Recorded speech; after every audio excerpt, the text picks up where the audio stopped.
नमस्कार दोस्तों, आज बताऊंगा कैसे आप ITR 5 फाइल करेंगे। पार्टनरशिप फॉर्म के लिए कैसे आप ITR 5 को फाइल करेंगे।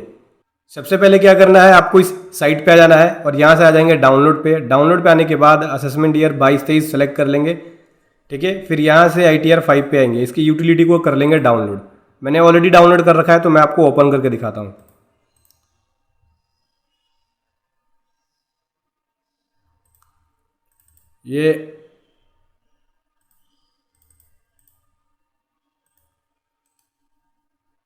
ये मैंने डाउनलोड कर रखा है। इसे रन एज एडमिनिस्ट्रेटर करके इसे इंस्टॉल करेंगे, थोड़ा सा टाइम लेगा।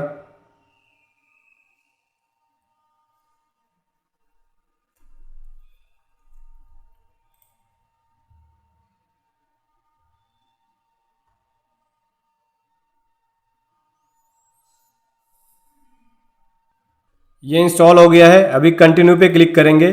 कंटिन्यू पे क्लिक करने के बाद यहाँ से देख सकते हैं ITR असेसमेंट ईयर 22-23 के लिए फाइल करेंगे। कौन सी ITR है? ITR 5 है। अभी फाइल रिटर्न पे जाना है और मैंने पहले से ज्यूशन को प्रिपेयर कर रखा है। आपको भी ऐसे ही प्रिपेयर करना है जैसे मैं आपको स्टेप बाय स्टेप बताऊंगा। तो मैं इंपोर्ट ड्राफ्ट ITR पे जाके इस पर क्लिक करूँगा और यहाँ से मैं इंपोर्ट करूँगा। कंटिन्यू पे क्लिक कर दिया। ज्यूशन फाइल को सेलेक्ट कर लेता हूँ जो मैंने पहले से ही जनरेट कर रखा है। ये हो गया। प्रोसीड पे क्लिक कर दिया। थोड़ा सा टाइम लेगा दोस्तों। ITR 5 के अंदर बहुत सारी शेड्यूल्स है। सबसे पहले आता है जनरल शेड्यूल। जनरल के अंदर बेसिक डिटेल्स होती है, ठीक है। देख सकते हैं कई सारे शेड्यूल है, जैसे जनरल हो गया, बिजनेस इनकम हो गया, depreciation, deductions, tax and computation या अदर्स। अभी कंटिन्यू पे क्लिक करेंगे। कंटिन्यू पे क्लिक करने के बाद ये बिजनेस शेड्यूल्स है, देख सकते हैं ये बिजनेस से रिलेटेड शेड्यूल है। अभी हमें क्या करना है, जो शेड्यूल आपके ऊपर एप्लीकेबल है, चाहे तो इस पर टिक करके अपने अकॉर्डिंग उस शेड्यूल को ले सकते हैं। तो मेरे पे जो एप्लीकेबल है मैंने उस पर टिक कर लिया है। अब उस हिसाब से हम इसकी डिटेल को भर देंगे। अभी कंटिन्यू पे क्लिक करेंगे। ये इनकम से रिलेटेड है, तो इनकम हमारी कैपिटल गेन वाली नहीं है, इसको चाहे तो आप हटा सकते हो। जैसे मैं यहाँ से अनटिक कर लेता हूँ, बस ओके कर दिया। अभी अगले पे आते हैं डेप्रिसिएशन वाले शेड्यूल को टिक कर लिया है। डिडक्शंस वाले को टिक कर लिया है, हालांकि हमारा यहाँ पे ATG का कोई डिडक्शन है नहीं और 10AA का कोई डिडक्शन है नहीं, तो इसे मैंने अनटिक कर दिया। बहुत सारी डिडक्शंस है, जैसे 80 IB का पूछ रहा है, 80 ICE का नहीं है, 80P का भी नहीं है। तो जो शेड्यूल नहीं है वो आप हटा लेना अपने अकॉर्डिंग। कंप्यूटेशन आ गया, ठीक है। टैक्स पेड की डिटेल आएगी, ओके हो गया। अदर्स में पूछता है schedule CLF carry forward losses, तो कैरी फॉरवर्ड लॉसेस भी नहीं है हमारा, ना ब्रॉड फॉरवर्ड है। इसको ये मैंडेटरी है, शेड्यूल मैंडेटरी है जिसको आप हटा नहीं सकते, ठीक है। इसको हटा सकते हैं। ये है इनकम अगर आउटसाइड इंडिया से बनी है तो उसकी डिटेल, तो उसको हमने हटा दिया। अभी कंटिन्यू पे क्लिक कर दिया। अपने अकॉर्डिंग आप शेड्यूल को टिक करके एप्लीकेबल कर सकते हो। अभी ओके कर दिया। सबसे पहले आता है जनरल इन्फॉर्मेशन, बेसिक डिटेल, तो इसको देख के आप इसको कंफर्म कर लेना। मैं इसे कंफर्म कर रहा हूँ। यहाँ पे आपकी पर्सनल इन्फॉर्मेशन और ऑडिट इन्फॉर्मेशन जाएगी, तो मैं इसको पब्लिकली दिखा नहीं सकता, इसीलिए मैं केवल कंफर्म कर रहा हूँ इसको। देख सकते हैं मैंने कंफर्म कर दिया। दूसरे में आता है जनरल इन्फॉर्मेशन 2 है, जहाँ पे बिजनेस की डिटेल्स जाती है सारी, ठीक है। की पर्सन की डिटेल, शेयर होल्डर की डिटेल, जैसे कि अगर ITR 5 जो फाइल कर रहे हैं, यहाँ पे हम पार्टनरशिप फॉर्म के लिए फाइल कर रहे हैं, तो पार्टनर की डिटेल्स वगैरह जाएगी, नाम, पैन नंबर, ये सब बेसिक डिटेल। तो ये आपको खुद ही भरना होगा, इसको भी आप भर लेना। मैं यहाँ पे केवल इसको कंफर्म कर रहा हूँ, इसको दिखा नहीं रहा। देख सकते हैं दोनों ही शेड्यूल, जनरल इन्फॉर्मेशन 1 और जनरल इन्फॉर्मेशन 2 दोनों ही कंफर्म कर लिया। अभी बैलेंस शीट की डिटेल भरनी होगी, ठीक है। तो प्रोवाइड कंफर्मेशन पे जाके यहाँ पे आपको बैलेंस शीट की डिटेल भरनी होगी, जैसे पार्टनर का कैपिटल अकाउंट कितना है, ठीक है, लोन एंड लाइबिलिटी कितना है, डेफर्ड टैक्स लाइबिलिटी कितना है, एडवांस कितना है। तो ये तो मेरी होगी कैपिटल, ठीक है, पार्टनर कैपिटल अकाउंट ये है।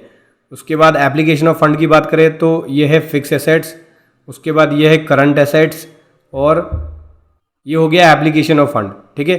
तो यहाँ पे आपको जो डिटेल देनी होती है अपने बैलेंस शीट के हिसाब से देनी होती है। एडिट पे क्लिक करेंगे तो देखो ये है पार्टनर कैपिटल अकाउंट हो गया, ठीक है।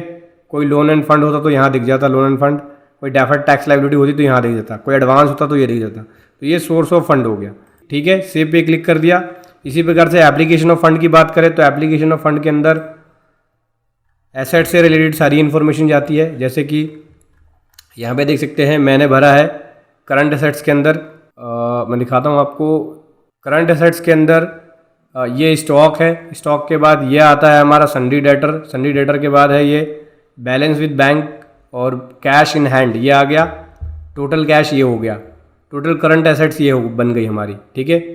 इसी प्रकार से सन्ड्री क्रेडिटर ये हो गया और उसके बाद अदर पेबल ये है, टोटल इसका ये हो गया। इस प्रकार से नेट करंट एसेट्स जो है वो ये निकल गया, ठीक है। टोटल एप्लीकेशन ऑफ फंड ये आ गया। अभी सेव वाले बटन पे क्लिक करेंगे तो ये आप बैलेंस शीट से देख के इसकी डिटेल भरना। अगर आपने बैलेंस शीट प्रिपेयर कर रखी है तो उससे देख के आपको सारी डिटेल यहाँ भरनी होगी।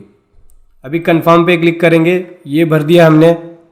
इसको भरने के बाद अभी ट्रेडिंग अकाउंट पे आते हैं। ये आपको प्रॉफिट एंड लॉस अकाउंट और ट्रेडिंग अकाउंट जो आपने बनाया है उससे आपको इन्फॉर्मेशन भरनी होगी। जैसे देख सकते हैं ये है मेरी सेल, ठीक है। टोटल रिवेन्यू ये हो गई हमारी, तो जो टोटल अमाउंट क्रेडिट होगा ट्रेडिंग अकाउंट के अंदर वो इतना हो गया। जो हमारी सेल है ये ओपनिंग स्टॉक हो गया, ये परचेज हो गई, ठीक है। उसके बाद ग्रॉस प्रॉफिट ये निकल गया हमारा। अभी कंफर्म पे क्लिक कर दिया। अब आ जाते हैं प्रॉफिट एंड लॉस अकाउंट पे, ठीक है। ट्रेडिंग अकाउंट हो गया, अभी प्रॉफिट एंड लॉस अकाउंट पे आते हैं। प्रॉफिट एंड लॉस अकाउंट के अंदर ये हो गया हमारा ग्रॉस प्रॉफिट, अदर इनकम कोई है नहीं, ठीक है। टोटल जो क्रेडिट हो गया प्रॉफिट एंड लॉस अकाउंट के अंदर अमाउंट वो ये हो गया। इसके बाद बात करें, ये हमारे एक्सपेंसेस आ गए, जैसे फ्रेट फॉरवर्ड हो गया, ठीक है। पावर एंड फ्यूल का एक्सपेंस ये है। बाकी और भी अदर एक्सपेंसेस है, जैसे हो गया कंपनसेशन टू एम्प्लॉयज़ का, इंश्योरेंस का एक्सपेंस ये है, वर्कमैन यानी स्टाफ वेलफेयर का एक्सपेंस ये है, ठीक है। प्रोफेशनल चार्जेस ये है, कन्वेंस का एक्सपेंस ये है, टेलीफोन एक्सपेंसेस ये है। उसके बाद ये है हमारा अदर एक्सपेंसेस, ठीक है। तो इसकी डिटेल आपको यहाँ देनी होती है। एडिट पे क्लिक करेंगे तो यहाँ पे आपको देख सकते हैं हेड वाइज डिटेल आपको देखने को मिलेगी। जो जो डिटेल आपको आपके प्रॉफिट एंड लॉस अकाउंट के अकॉर्डिंग है, जो जो एक्सपेंसेस उसकी डिटेल आपको यहाँ देनी होगी, ठीक है। तो जितना एक्सपेंस आपने प्रॉफिट एंड लॉस अकाउंट के अंदर डिक्लेयर किया है उसी के हिसाब से आपको हेड वाइज एक्सपेंस यहाँ पे देनी होगी। अभी कंफर्म कर देते हैं शेड्यूल को। तो जो दोस्तों नेट प्रॉफिट हुआ वो ये निकल के आ गया, देख सकते हैं नेट प्रॉफिट 31,385 ये नेट प्रॉफिट हो गया। यही हमारी इनकम बन जाएगी। अब आगे बात करते हैं अदर इन्फॉर्मेशन के बारे में। यहाँ पे अदर इन्फॉर्मेशन देना होता है, जैसे कि मेथड ऑफ अकाउंटिंग क्या है, तो मर्चेंटाइल है, ठीक है। चेंज किया है नहीं, नो। उसके बाद बोलता है कि क्लोजिंग स्टॉक का मेथड क्या है, तो रॉ मटेरियल कॉस्ट पे है, फिनिश गुड भी कॉस्ट का मेथड यूज़ कर रहे हैं हम, ठीक है। मेथड को चेंज किया हमने नहीं। हमने क्या यहाँ पे सेक्शन 290C को ऑप्ट किया है, सब सेक्शन 2A को नहीं, नो पे क्लिक कर दिया, कन्फर्म पे क्लिक कर दिया। तो अदर इन्फॉर्मेशन में बस आपको यही इन्फॉर्मेशन भरनी होती है। अगला आता है income from business and profession. इस पे आएंगे तो हमारी इनकम बिजनेस एंड प्रोफेशन से कितनी बन गई, 31,384 की इनकम बन गई। ये देख सकते हैं, ये ऑटोमेटिक इसने कैलकुलेट कर लिया, PNL से उठा लिया इसको, ठीक है। अब ये इसी के ऊपर हमारा टैक्स चार्ज होगा। अभी कंफर्म पे क्लिक करेंगे, ये शेड्यूल ओके हो गया है। ये है दोस्तों शेड्यूल डेप्रिसिएशन वाली, ठीक है। प्लांट एंड मशीनरी पे कितना डैप है, बिल्डिंग पे कितना डैप है, फर्नीचर एंड फिटिंग पे कितना डैप है। तो ये आपको फिक्स एसेट का अगर आपने चार्ट बना रखा है एक्सेल के अंदर तो उससे आपको डिटेल भरनी होगी कि आपका ब्लॉक ऑफ एसेट्स कितना है, उस पर डैप कितना लगा, ठीक है। तो अपने अकॉर्डिंग इसको भर सकते हैं। उसके बाद आता है अगला, यहाँ पे अगले शेड्यूल के बारे में बात करते हैं। तो अगला शेड्यूल है अपना शेड्यूल 12, लॉन्ग टर्म कोई कैपिटल गेन है तो उसकी डिटेल देंगे। तो हमारे ऊपर ये एप्लीकेबल नहीं है। अगर आपके ऊपर एप्लीकेबल है तो उसकी डिटेल को दे सकते हैं। अभी कंफर्म करूंगा खाली मैं।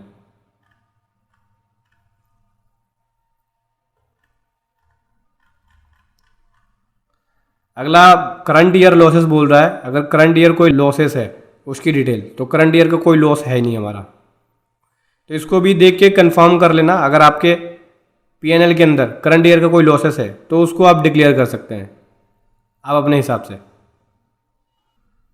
कोई ब्रॉड फॉरवर्ड लॉसेस है तो उसकी डिटेल आप यहाँ देंगे, ठीक है।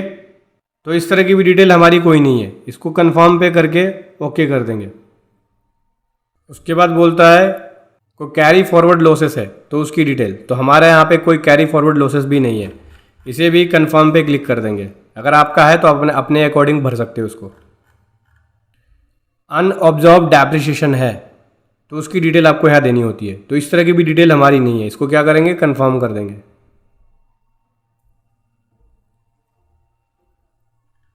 अगले शेड्यूल पे आते हैं, income computation and disclosure standard on profit. इस शेड्यूल पे आते हैं, effect of income computation disclosure standard ICDS। तो इस तरह की भी डिटेल हमारी कोई नहीं है। अभी कंफर्म पे क्लिक करेंगे, ओके कर देंगे।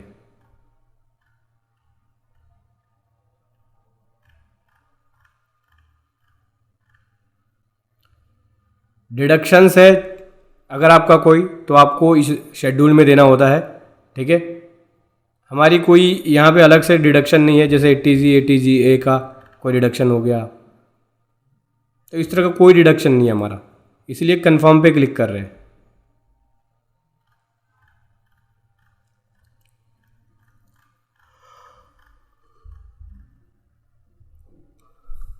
अब बात करते हैं कंप्यूटेशन ऑफ AMT का। AMT की कंप्यूटेशन की डिटेल आपकी यहाँ जाती है, ठीक है। तो AMT की कंप्यूटेशन के हिसाब से बात करें तो ये हमारा बिजनेस से प्रॉफिट आया, ठीक। Total adjusted income section 115 JC के हिसाब से ये है। तो इस पर हम बात करें AMT की कैलकुलेशन की, तो AMT इसके ऊपर 0 बना है, इसलिए कंफर्म पे क्लिक कर दिया।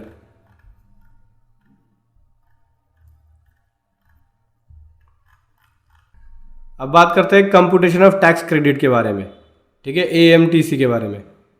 तो यहाँ पे आते हैं, ये देख सकते हैं, ये बन गया टैक्स, जो प्रॉफिट हमने डिक्लेयर किया उसके ऊपर ये टैक्स बन गया, ठीक है। ये हमें टैक्स पे करना पड़ेगा जो हमने अपनी इनकम डिक्लेयर करी है उसके ऊपर, ठीक है। अभी कंफर्म पे क्लिक करेंगे। शेड्यूल GST, यहाँ पे आपको GST की इन्फॉर्मेशन देनी होती है कि GST के अंदर आपकी कितनी टर्नओवर है, GST नंबर, फिर टर्नओवर की डिटेल, ठीक है। ऐसे आपको यहाँ भरना होगा।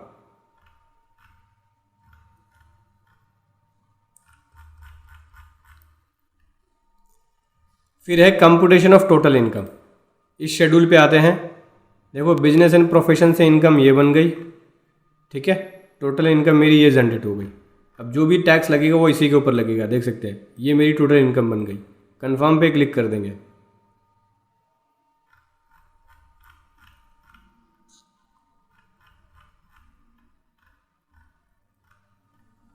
फिर आता है computation of tax liability. Tax liability total income पे कितनी बनी, तो दोस्तों देख सकते हैं ये बन गई मेरी टैक्स लायबिलिटी टोटल इनकम के ऊपर, ठीक है। जो मैंने टोटल इनकम दिखाया उसके ऊपर ये टैक्स लायबिलिटी बन गई। शो डिटेल पे जाके आप इसको देख सकते हैं, ये देखो ये टैक्स बना, ये अपना सेस लग गया, सेस लगने के बाद टोटल टैक्स ये बन गया, ठीक है। टोटल टैक्स में से टैक्स कितना पे कर दिया है, 15,000 रुपये टैक्स पेड कर दिया है, रिफंड यहाँ पे 5,209 रुपये मिल जाएंगे। अभी क्या करना है, प्रीव्यू रिटर्न पे जाना है और यहाँ से रिटर्न का प्रीव्यू दिख जाएगा आपको। प्रीव्यू रिटर्न पे क्लिक करेंगे तो यहाँ बोलता है एरर कि आपको शेड्यूल QD भरना होगा पहले, ठीक है। बैक टू शेड्यूल पे क्लिक करते हैं और यहाँ से देखते हैं शेड्यूल QD कहाँ है, ये है शेड्यूल QD। हमने इस शेड्यूल को एनेबल नहीं किया है, तो हमें सबसे पहले इस शेड्यूल को लेके आना पड़ेगा, शेड्यूल QD। पहले उसको भरेंगे तभी ये आगे डिटेल ओपन करेगा। तो क्या करना है, सिंपल आ जाओ, शेड्यूल सेलेक्शंस पे आ जाओ, यहाँ पे हमें शेड्यूल QD देखना पड़ेगा। ये है शेड्यूल QD, ठीक है। इस पर क्लिक कर दोगे, उसके बाद सिंपल है कंटिन्यू पे क्लिक करोगे, अदर्स पे जाके कंटिन्यू कर दोगे, शेड्यूल सारे आ जाएंगे। यहाँ पे शेड्यूल QD पे आ जाते हैं, ये QD। इसके अंदर आपको डिटेल देनी होती है, क्वांटिटेटिव डिटेल। अगर आप ट्रेडिंग कंसर्न में है तो स्टॉक कितना है आपका, क्लोजिंग, ओपनिंग, परचेज, सेल कितना किया, ठीक है। अगर मैन्युफैक्चरिंग है तो उसमें रॉ मटेरियल और फिनिश गुड की डिटेल आपको देनी होगी, ठीक है। अभी लगभग सभी शेड्यूल हो गया है, कुछ शेड्यूल रह गए नीचे के, वो देख लेते हैं एक बार। जैसे कि कंप्यूटेशन ऑफ टैक्स लायबिलिटी, इस पे आते हैं, ये देख सकते हैं ये टैक्स लायबिलिटी बन गया हमारा, ये हमने टैक्स पे कर रखा है, तो 5,209 का रिफंड ही बनता है। अभी प्रीव्यू रिटर्न पे क्लिक करेंगे, रिटर्न का प्रीव्यू आ जाएगा, देख सकते हैं ये ITR 5 हो गया, ये रिटर्न का प्रीव्यू है, ठीक है। लगभग रिटर्न हमारी फाइलिंग के लिए रेडी है। अभी प्रोसीड टू वेरिफिकेशन पे जाएंगे, यहाँ पे प्लेस सेलेक्ट करना होगा, प्लेस लिख लिया और ऑथराइज पार्टनर को सेलेक्ट कर लेना होगा, उसकी डिटेल आ गई, उसका पैन नंबर, नाम, ये सब आएगा। प्रोसीड टू वैलिडेशन पे जाएगा, एक वैलिडेशन पाया गया है जनरल इन्फॉर्मेशन के अंदर। ये सभी शेड्यूल ओके हो चुका है। क्या करना है, लास्ट वाले शेड्यूल पे आएंगे फिर से और यहाँ से प्रीव्यू रिटर्न का प्रीव्यू आएगा। नीचे स्क्रॉल करेंगे, प्रोसीड टू वेरिफिकेशन सेलेक्ट कर लिया, प्रोसीड टू वैलिडेशन। देख सकते हैं वैलिडेशन सक्सेसफुली हो चुका है। अभी क्या करना है, इस JSON फाइल को डाउनलोड करना है और ई फाइलिंग साइट पे लॉगिन करके बस इसको अपलोड कर देना है। तो ऐसे आप ITR 5 को प्रिपेयर करेंगे ऑफलाइन यूटिलिटी के अंदर और फाइल करेंगे। वीडियो कैसे लगी ज़रूर बताएं। Thank you so much. जय हिंद, वंदे मातरम।